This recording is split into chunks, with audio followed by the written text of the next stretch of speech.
We got that live mic thing fixed. I almost got fired the last time. It was almost hugely embarrassing for me. People don't need to know about my huge, massive dump that I took 20 minutes into that thanks to Mediterranean food. Welcome, everybody, to Morally Abhorrent. That's right.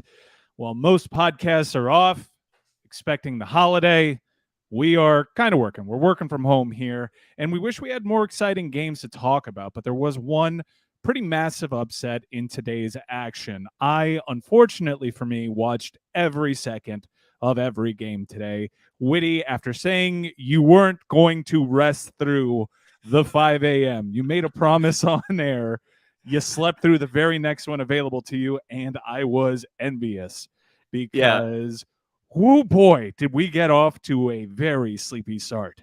Yeah, so I woke up at 5:05 Eastern, and I put the game on my phone, and I sort of had it laying on my bed next to me. And I probably watched an aggregate sum of about 43 seconds of the game, drifting in and out of sleep. And I thought maybe that the commentators would wake me up in case something exciting happened. And apparently nothing exciting happened because I was never awoken by this game. It was a drab 0-0. And it's funny because you logged on to this and said, oh, it's kind of a bad day. And I logged on. I was like, it was kind of a fun day. I really enjoyed all three games. I enjoyed Spain's masterclass. I enjoyed Japan's upset. I enjoyed the go that Canada had at Belgium. And you were kind of down on the whole thing. And I think it's entirely shaped by being up at 4:55 in the morning attempting to watch Croatia, Morocco. Yeah, I woke up on the Moroccan side of the bed this morning, and Croatia was not better. It was just, at least there was one flashing moment where a keeper made a good save.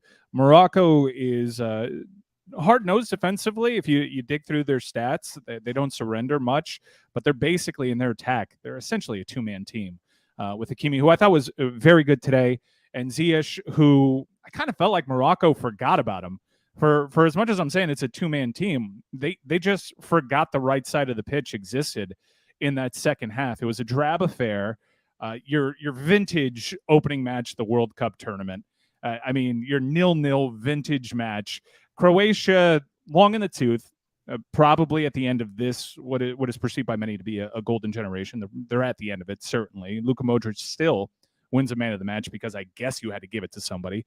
I would have given it to Hakimi. But let's not pay any more attention to that match. I think both those clubs, if one of those clubs lost that match, I would have been really worried about their chances. The 1-1 keeps them afloat.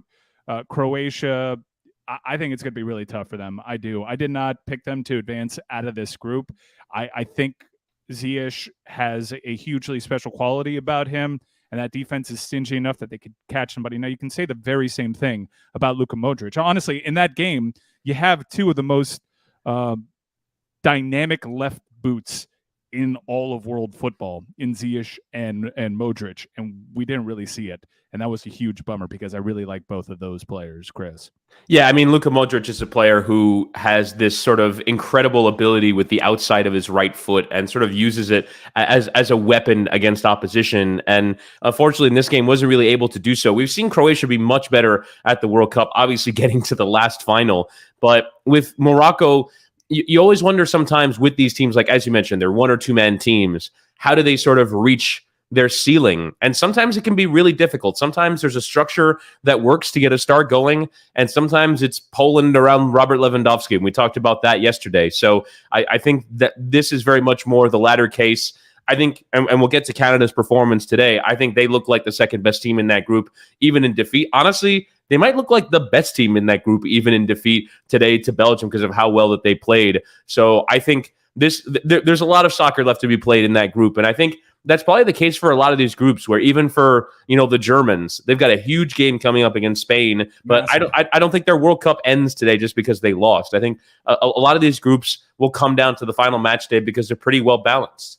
I'm going to take that on-ramp that you offered with Canada, our Concacaf neighbor to the north. They are essentially too many a one-man team. That's not any disrespect to their roster. It's really a testament to the greatness of Alphonso Davies, who plays out of position for his national team. He's obviously along that back line, roaring across the wing with blazing speed, a pace that's all world. But Canada, void of attacking options, need him playing up across a higher line in the attack. So you understand that. Brutal pen that he took. And I don't think you should have taken it. I understand you want to lead by example, and this is a momentous occasion. It's Canada's greatest soccer player ever, and it's looking like they're going to score their first ever World Cup goal. I get it, but a dreadful pen. Weird buildup to that goal. The official took forever. I kind of wish he was in charge of the throw-in Wales, USA. I'm not really sure why. Maybe we're reaching for excuses on what was just flatly a brutal pen attempt from Alphonso Davies, but it really took quite a long time to get off. Yeah, and especially considering that it was after a VAR review. We knew that it was a nailed-on penalty. It was a correct decision on a handball against Yannick Carrasco. Why did it take so long? But for me, the point that you make about that Alphonso Davies probably shouldn't have been taking that penalty is the correct one. And I went looking through Canada's record in World Cup qualifying. They honestly don't really have a record in World Cup qualifying on penalties. They only had one. It came on the very first match day, and Kyle Larin took it. Kyle Larin wasn't on the field at the start of the game, which was something of a question. I know that Canada probably have too many strikers. They have the exact opposite problem that the United States does. The U.S. would kill to have Kyle Larin on their bench, never mind in their starting lineup. And so he wasn't on the field. So who takes it? Jonathan David, who's a pretty star striker playing in France. You have a couple of other options. Atiba Hutchinson's 39 years old. Presumably, he could take a penalty there. Cool. Yeah, I mean, they've got a few options, but I think, and it's interesting because we talked about this dynamic with Christian Pulisic after the game against Wales. It's these guys who are the name on the poster, who are the Alphonso Davies in Canada, take on Christian Pulisic in the United States. They're like the sort of name on the poster sometimes gets in their head. And Alphonso Davies does not have an extensive track record of having taken penalties. I looked it up. They're both for Canada. One of them, I believe, came in a 13-0 win in the Concacaf Nations League. He doesn't have an extensive record of doing this, and I think sort of got carried away in the moment of, I'm going to be the first guy, I'm the star of this team, I'm going to score this goal, when I don't think he was necessarily the best option. He took it poorly, but I mean, you can fault other aspects of the performance. You can fault the referees again. You mentioned their deliberate run-up to the penalty. They should have given another one a couple of minutes later on a terrible decision. We got the old human error on a VAR review, which isn't VAR supposed to eliminate human error?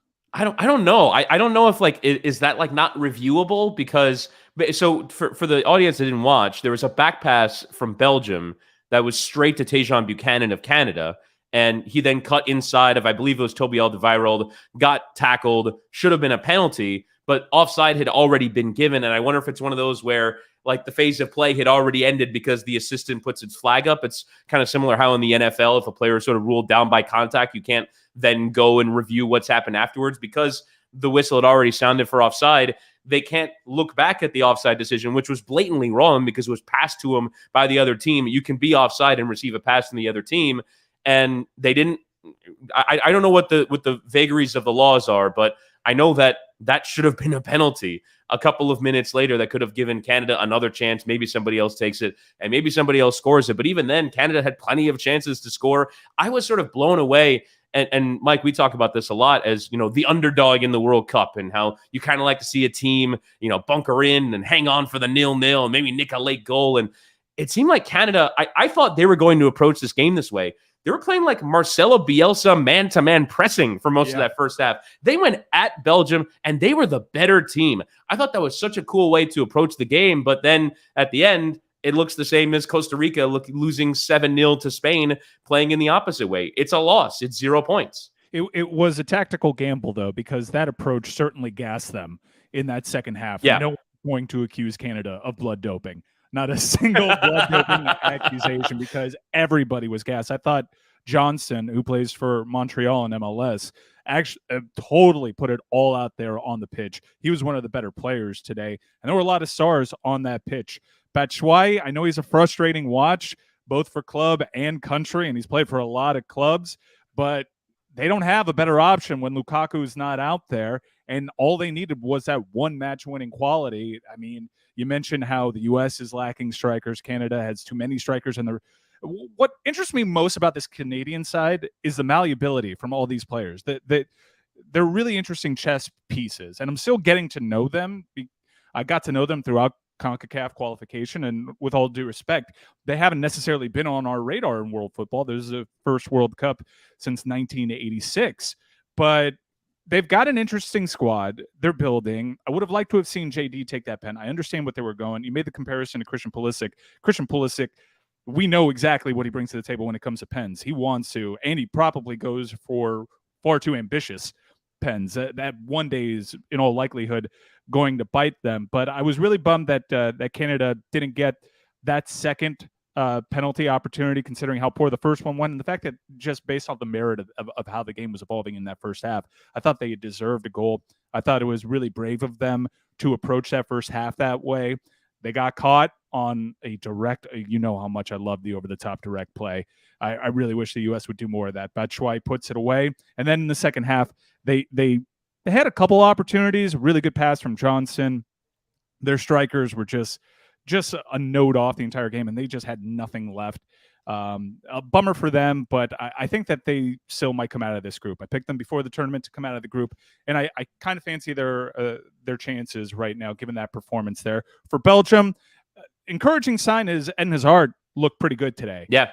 And that's a player that you had a lot of question marks. He hasn't been featuring consistently enough for Real Madrid. Obviously, those that watch Levitar Chone are familiar with my work, know how much I love the player and his place in history over at Chelsea, and I'm begging to see him flash top form. He's very clearly not the same player, but there were some very clever turns, some agility. He obviously does not have the lung capacity at this point because he has not been playing. His legs started to go a little bit. But what'd you make of Chelsea's old number 10?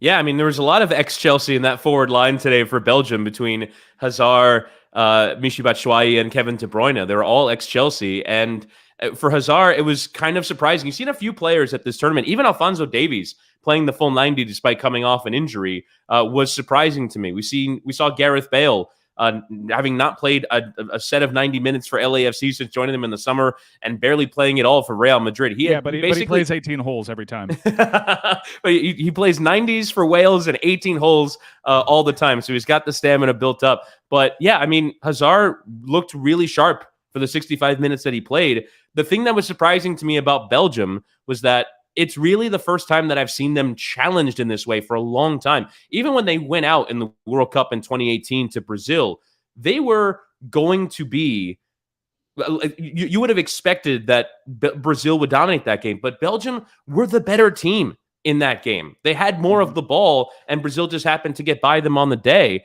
And I've watched them some in the Nations League. I saw them play Wales in September, because I knew that was going to be a fixture that would come up for the U.S. So I wanted to watch Wales. And Belgium could have won that game 10-1. They were dominant in that game. They had so much of the ball. And it was really surprising to me to see how much Canada took it to them, that they were just fundamentally incapable of gaining possession of the ball, of controlling the game for long periods with the attacking talent that they have, and even with the defenders that they have. They've always been in ball possession type systems. The fact that Belgium were sort of out-aggressed by Canada for so much of this game was really surprising to me, especially because I really thought Canada was going to be reactive. I'm a little bit concerned for Belgium going forward here, because that was not them at their sharpest. I don't even think it was a 5 out of 10 performance from them. They get the win, and it's good to win when you play poorly, especially at the World Cup, but I'm concerned about their level of performance. Obviously concerned that much is made of the golden generation. Casual fans may have heard Belgium referred to as that. There's a lot of players that have made a huge impact on their clubs in Europe. But however, for this golden generation, you could argue maybe 2 of them are at the peak of their powers. KDB and the man of the match, Thibaut Courtois, who had a dip in form in his late 20s, but resurged in a big way for Real Madrid. I thought he was special today. He's just a giant. He's a giant, and he's got the reflexes of a cat. He's not very skilled with the ball at his feet, but I thought one of the more impressive plays that he had today was a terrible decision to play the ball back at him with a very pacey ball. He displayed a nice touch and got it out there out of the box calmly. I was really impressed with Thibaut Courtois, and that hurts for me to say as a Chelsea supporter.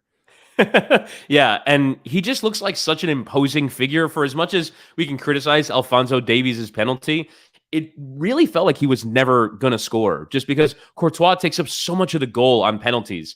And you can almost sort of tell about goalkeepers when they have that size and imperiousness before someone approaches the penalty spot. You can see that, oh no, this isn't going to happen. And Courtois had another one where I think it was a header from Jonathan David on that ball from Alistair Johnson that you mentioned, that it sort of looked like we've seen that angle. We've seen the angle of that ball go in and leaps this giant to not only save, but catch it.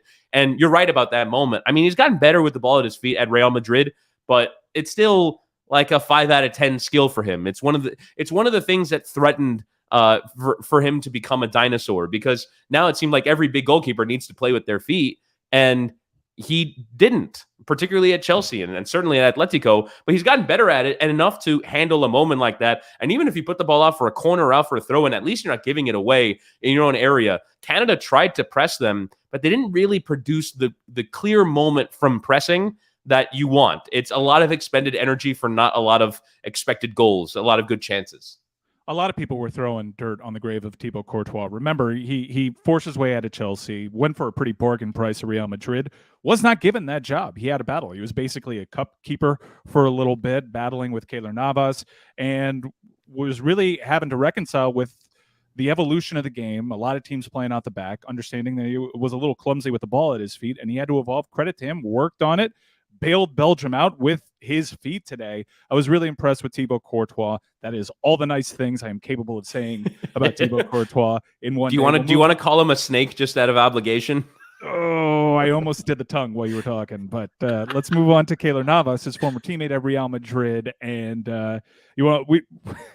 this is probably a harsh transition because this is a goalkeeper who is fantastic, who's certainly at the end of his career, and I know he's beat up, but sometimes it's not even so much the agility they display in diving to the ground. It's how they get up from the ground. That's pretty telling. And Keylor, I've been there. I've been there at Kendall Soccer Park. I've been there at Tropical Park. I recognize those knees, those hammies, that back shape, that back, those love handles. I recognize it all. I recognize even you dyeing your hair blonde because the entradas are there and it's harder to see. Keylor, you were fantastic a couple World Cups ago.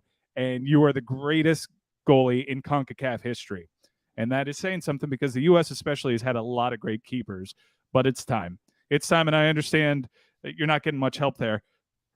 Lucky for you, you won't be alone in me saying it's time. It's time for your entire team. Brian Ruiz is my age. He's 37 years old, which is shocking to me. I could have sworn he was 47 years old.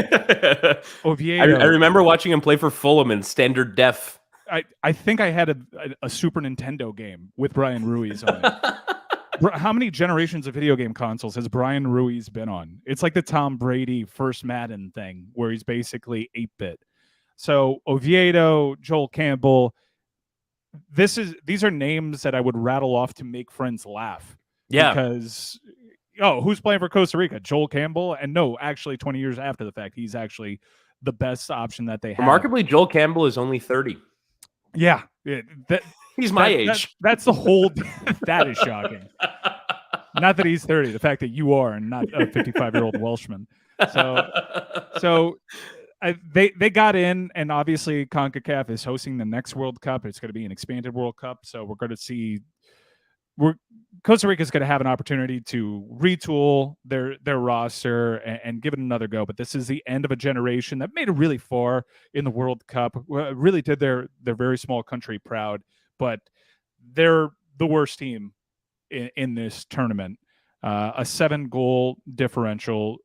I know Spain is good. Spain have a young nucleus that have already played in major tournaments, and they're ascending right now, and you have to be really excited if you're a Spanish supporter. But I think a lot of that was Costa Rica was damn bad, and by the time it got to 3-0, they didn't really approach the game saying that they were going to limit the damage. They kind of kept trying to play and get one back, and it buried them. And FIFA is not doing teams like Costa Rica any favors by making sure every second is accounted for, Chris. Yeah, especially because if there's going to be a team that's going to resort to the shithousery, it would be Costa Rica. And so they get 9 minutes of second half stoppage time. It was like, dude, they're already dead. Like, what are you doing? It honestly had the potential to get to 7, 8, or 9. It did get to 7, and Spain was amazing today. I know that like it was effectively a training session for them, but I kind of spent the last 20 minutes going,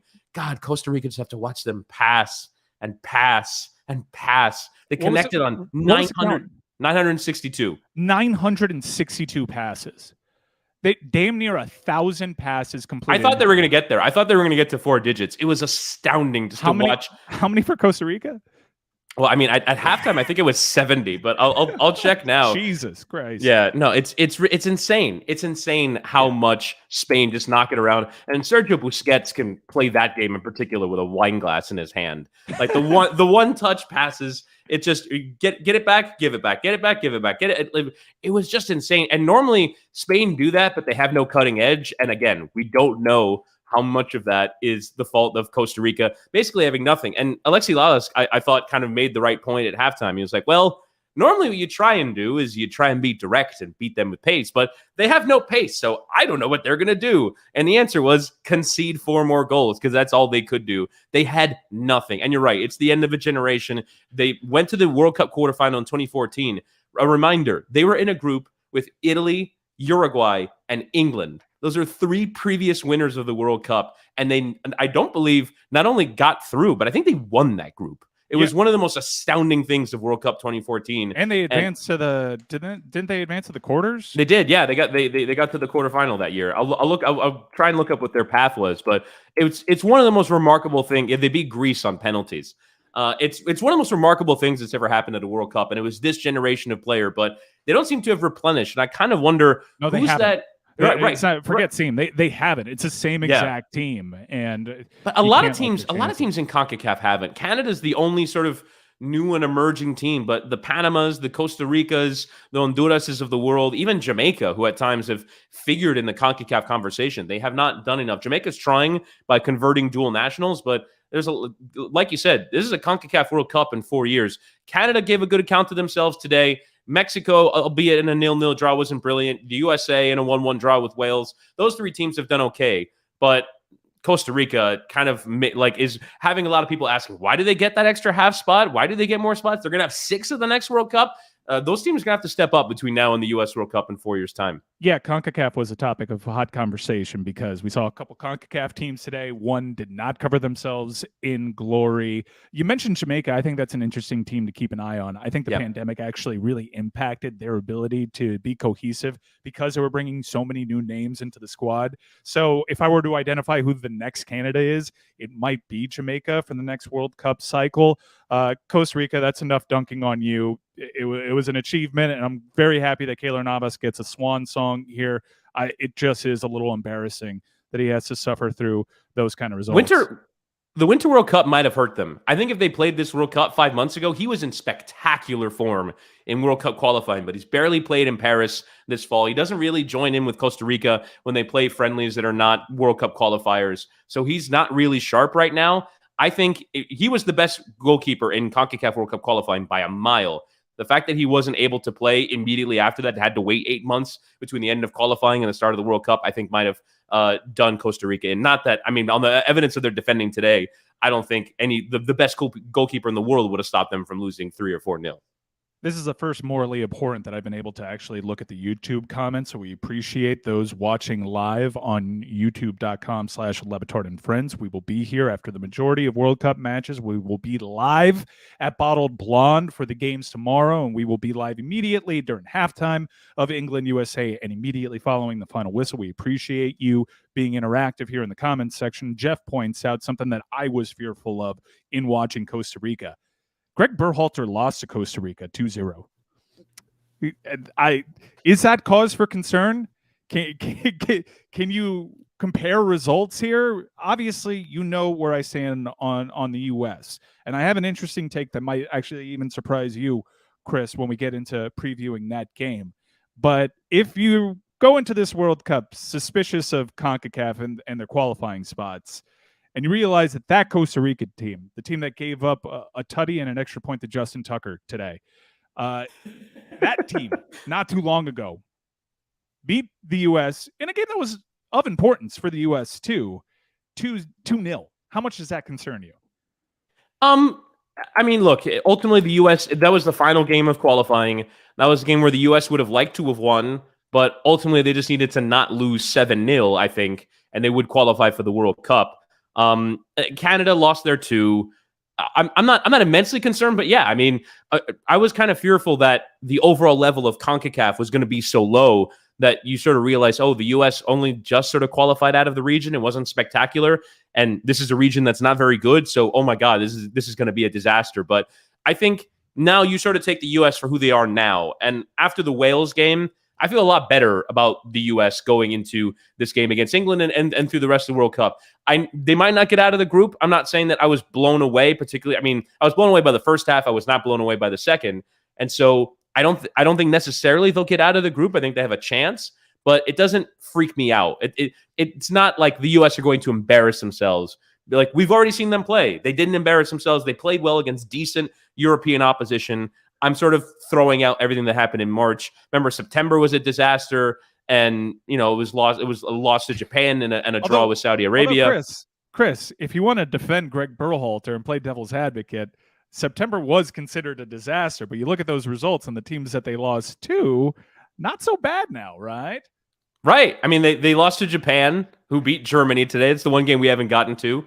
And they drew with Saudi Arabia 0-0, and Saudi Arabia beat Argentina. Now, you go back and watch those games. They were still horrendous performances by the U.S. They were so bad. And really was the reason why I went into this World Cup with sort of a sense of doom.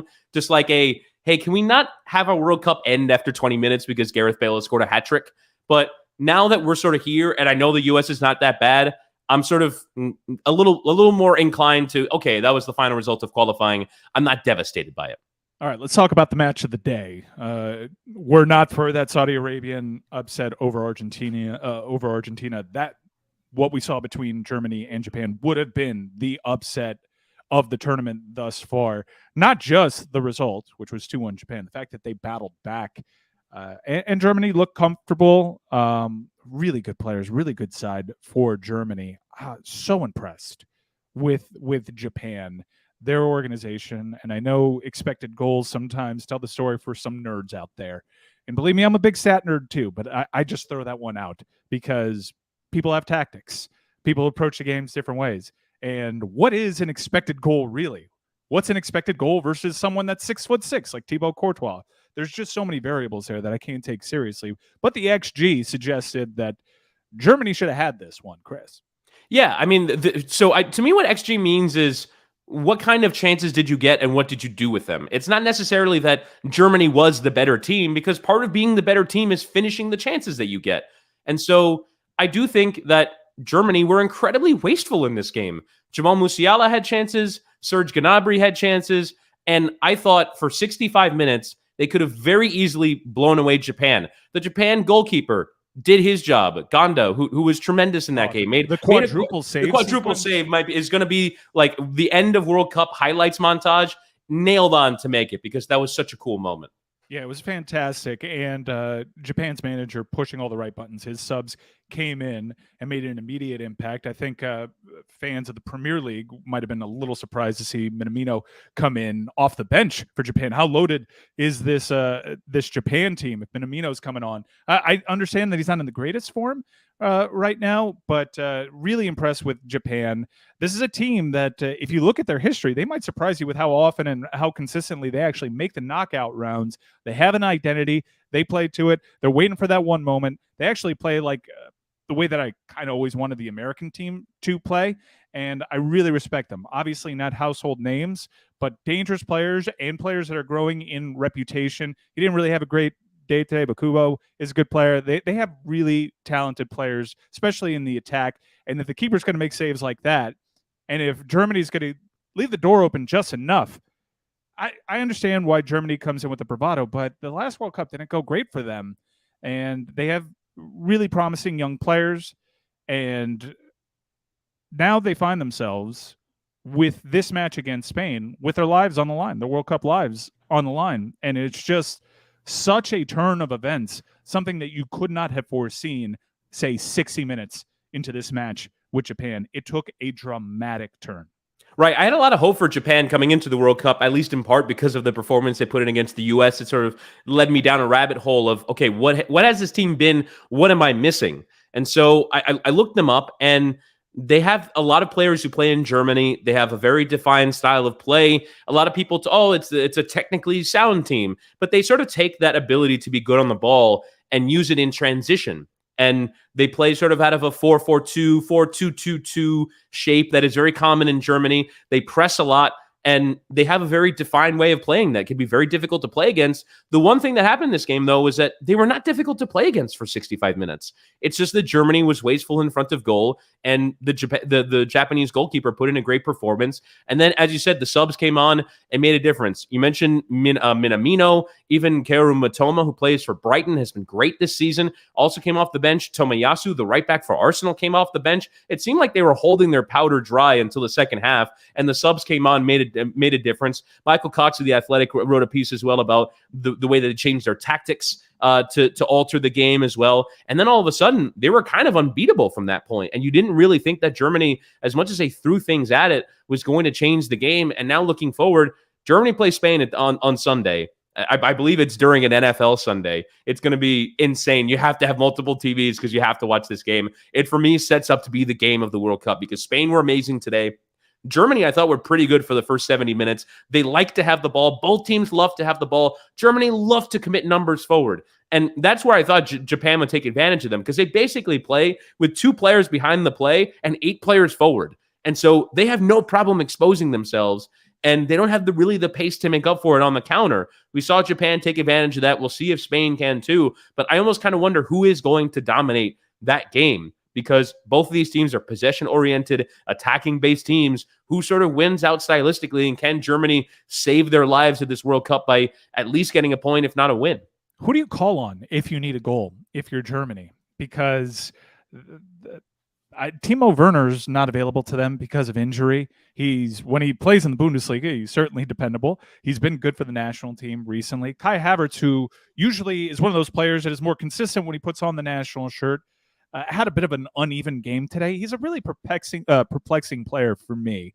The Chelsea man who scored a game winner against Manchester City in the final, and is obviously, if you see his highlights on YouTube set to dubstep, you think that this guy is a generational type of player. He does a lot of things pretty well, and he occasionally flashes just this unbelievable match-winning superstar quality that makes it irresistible to play him. Like, you have to have him on the pitch at all times because he may flash that one special moment of God-given ability that very few people on this planet have ever had.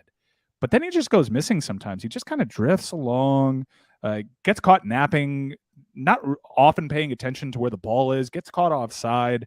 Some games he's just off. He's a very confusing player.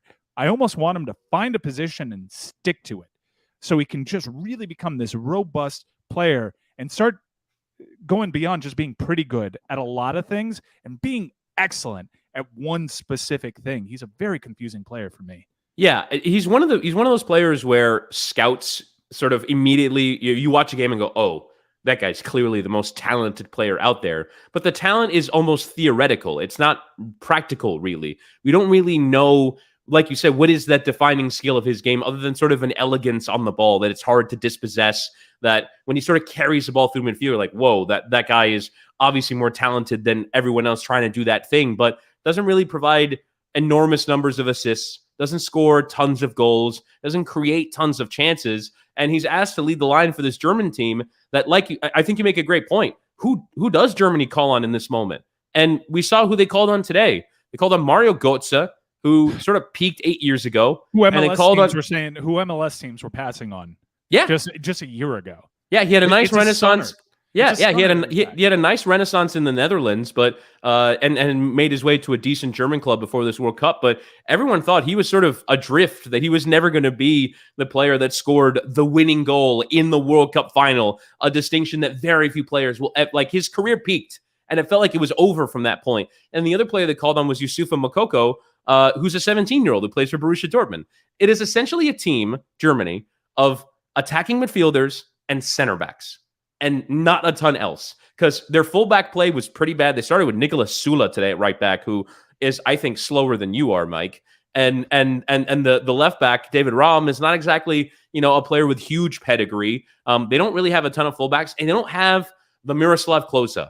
They don't even have the Mario Gomez up top for this German team. They have not produced a striker. It's kind of wild to me that, these big countries, these football powers, can produce so many good talents, and they just forget to produce a right back, or they can't produce a striker. I really think that the Timo Werner injury, considering the form that he was in, really kind of nuked the potential for this team to make a deep run in this tournament, because now we're back to amorphous blob of a talent, Kai Havertz. And I'm going to talk out of both sides of my mouth a little bit, because you know how much I favor direct play. We saw a beautiful direct play goal with Batshuayi earlier today.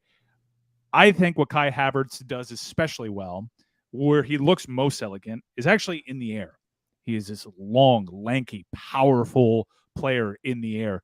Rarely gets underneath the ball, comes down on top of it, hits it with force. I'd like to see more crosses whipped into his area to see what he can do, because they're going to need to unlock him if they want any chance of beating this juggernaut of a Spanish team we just saw systematically end and close the door on Costa Rica on a pretty sour note. Obviously, tomorrow's Thanksgiving, a holiday here in the U.S. We're going to take the day off for Morally Abhorrent. Real quick before we get into USA England on Black Friday, and I guess we're saying Black Friday right now. We're saying Christmas again energy from Fox with the Black Friday thing. They got the message. That and Qatar is beautiful. I got it, Jenny. Jenny Taft. Qatar is gorgeous. It's beautiful, and we love to come to Qatar. I get it all. But tomorrow is a pretty exciting day. We finally get to see Brazil, and that game, that's a put the kids to bed game early. Brazil, Serbia. Yeah, that's a great World Cup group stage game. Serbia is so talented. We get to see one of our players. We got to see him live over at Craven Cottage. Mitrovic is a classic striker. Just get the ball to that man. And Dusan Tadic is obviously, I've been talking about Dusan Tadic on Twitter for like 8 years. I'm such a fan of his work. It doesn't end there. Serbia is such a really good team. This is a really good test for Brazil to kick things off here in the World Cup. And everyone is sort of wondering how many forwards are Brazil going to play in this game. It was reported today that the answer to that is 4. They're going to be playing 4 forwards tomorrow. Awesome. Oh my God, it's going to be insane. And by the way, Serbia can kind of do the same, because they have Mitrovic, who plays really well for Fulham. Big unit, big center forward, like exactly what you want out of a Premier League striker. But crazy they also have touch too. Crazy touch too. Yeah. No, he's like, it's kind of weird that he hasn't played at a higher level. It's also weird that he's like only 27. That's bullshit. I'm calling bullshit right now. Mitrovic is not 27. All right, I'm looking up right now just exactly how old Alexander Mitrovic is. He played with Brian Ruiz. He's 28. He's 28 years old. He's younger than me. Mike, he's younger than me. He and Brian Ruiz played on the same exact team. Mitrovic versus Thiago Silva tomorrow potentially is going to be a clash of the Titans. I think I favor both teams to score. We were talking about, this partnership with DraftKings.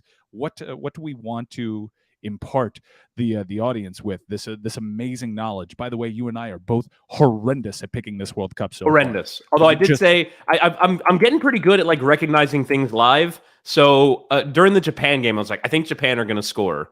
I think there's something in this game. So I'm getting better at the live, but the preview can be a bit rough sometimes. The super followers know the struggles right now. I'm winning all the bets that I'm not telling you about too, and I know you won't believe me. But I had both teams to score in Japan and in Germany. I felt pretty good about that. But there's so many attacking options in this game. I think both these teams will end up coming out of this group, and they're going to be a tough out.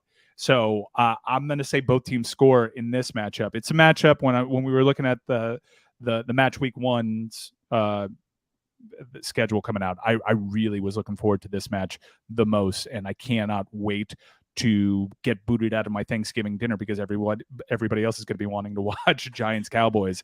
But it's going to be a good one on Fox. Actually, that one's going to be on FS1, is it not? Because Turkey Day. I would think so. I don't know how they balance the schedule, but yeah, I would imagine that one will be on FS1, and they'll be doing the Fox NFL Sunday before the Cowboys game. There's also Bills Lions to contend with as well. But yeah, so in terms of tomorrow, I remain fascinated by Portugal. Did you see the video of the Portugal manager fielding question after question about Cristiano Ronaldo? No, I'm sure So it was a disaster. Man, Ronaldo, that's why he's getting icy receptions too, because he's invited this circus yeah, into the World Cup. So he's not only nuked Man U, even the Glazers were like, we're getting out of here. yeah. Now his international teammates that don't share a Manchester United dressing room with him got to be pretty peeved. So the press conference today featured the manager Fernando Santos and Bruno Fernandes, who also plays for Manchester United. And question after question is about Cristiano Ronaldo. And you see the manager of Portugal slowly lose his mind. And he's sort of doing, oh, again.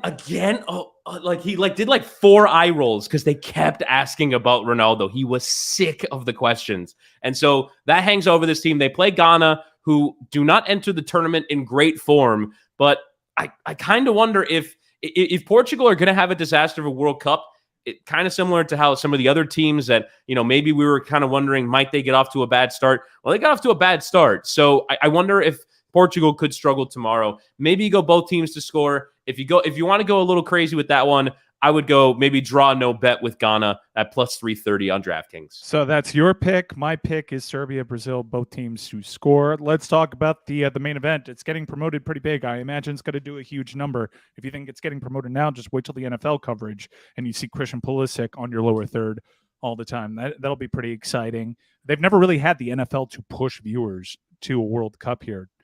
So I'm very interested to see what kind of number USA England does. Scans have come back on Harry Kane. There was some excitement in the U.S. group chats. Oh, Harry Kane may miss because he is obviously a problem for anybody he plays, but his skill set absolutely seizes on some of the weaknesses that the U.S. men's team have. Even without him, you'd still favor England.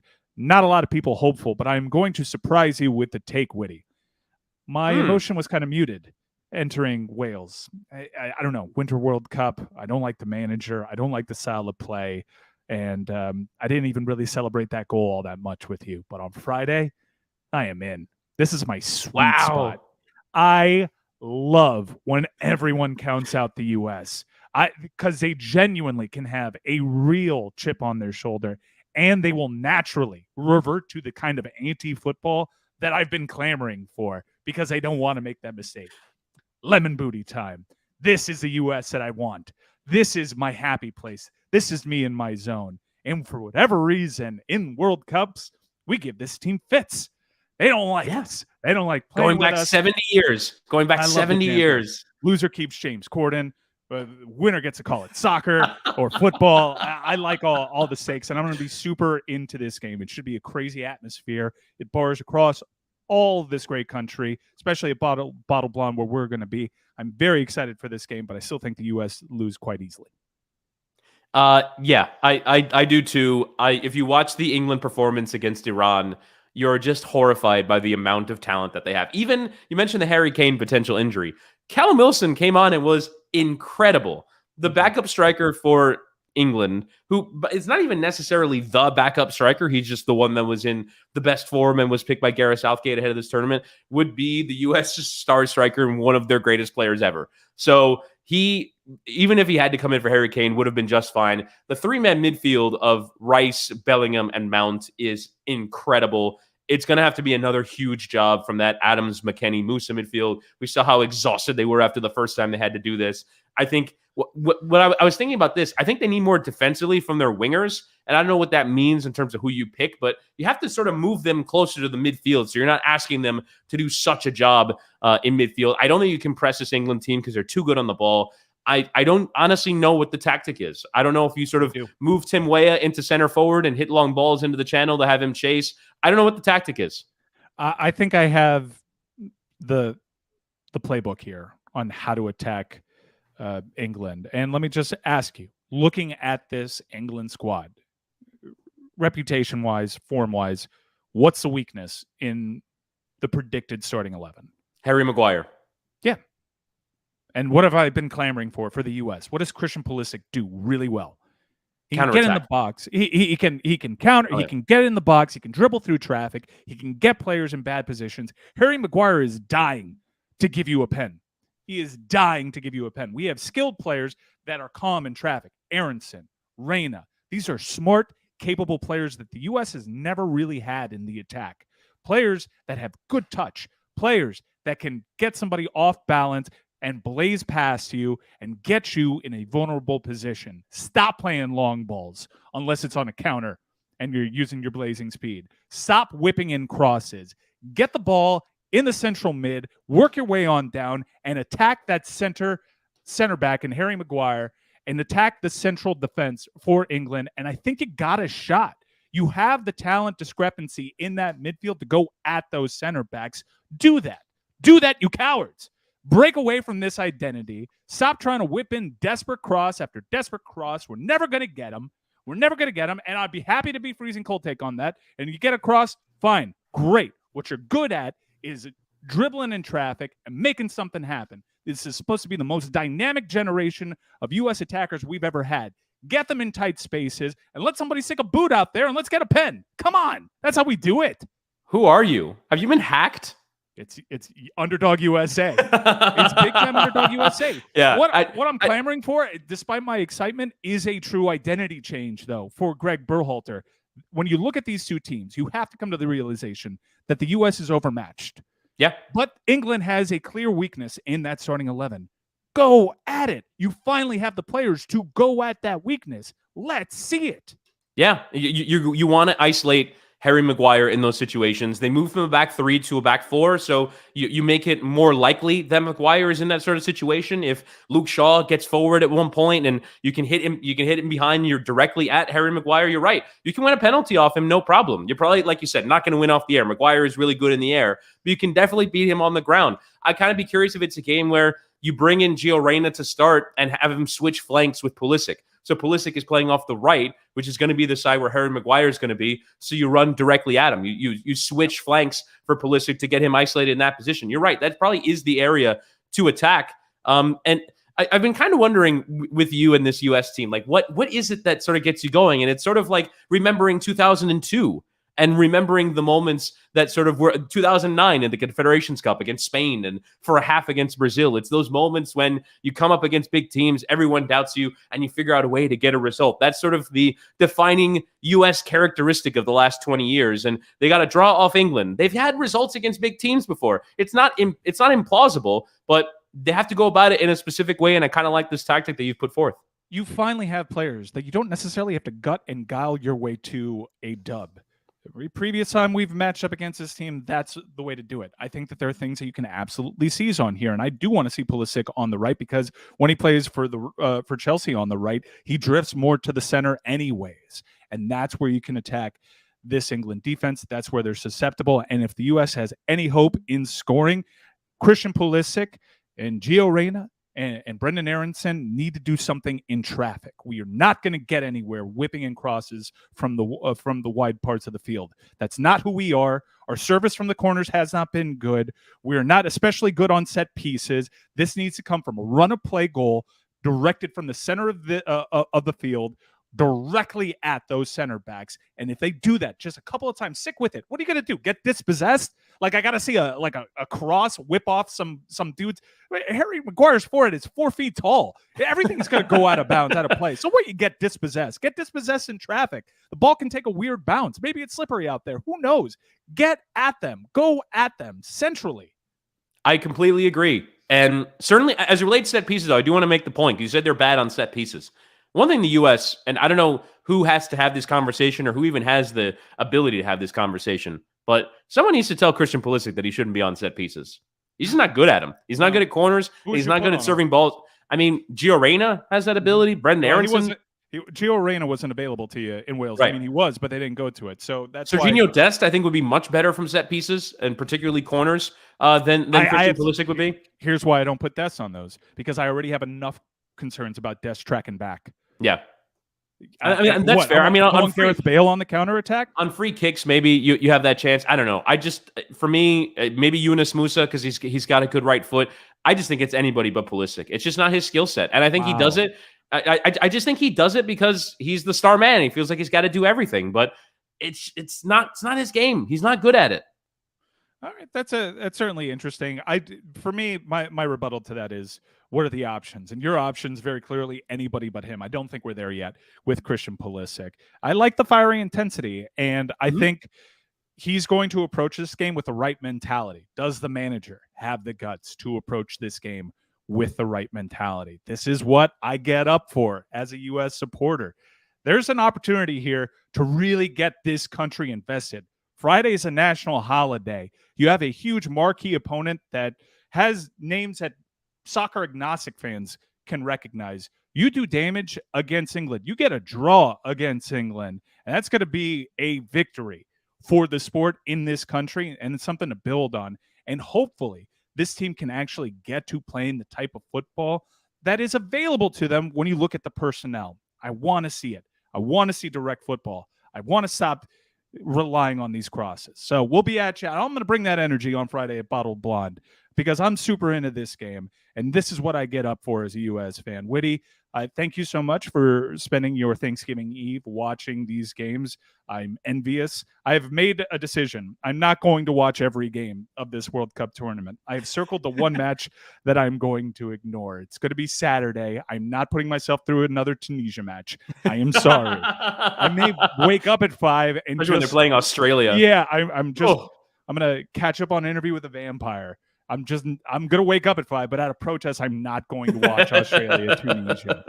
So signing off for Chris Wittyngham, I'm Mike Ryan Ruiz. If you like what you heard, subscribe to this page. We're going to be coming live at you throughout this World Cup. This audio will be showing up on the DLS feed if you want to revisit it. If you're watching now, thank you guys so much in the comments section for sticking with us. Let's go States. Let's go States.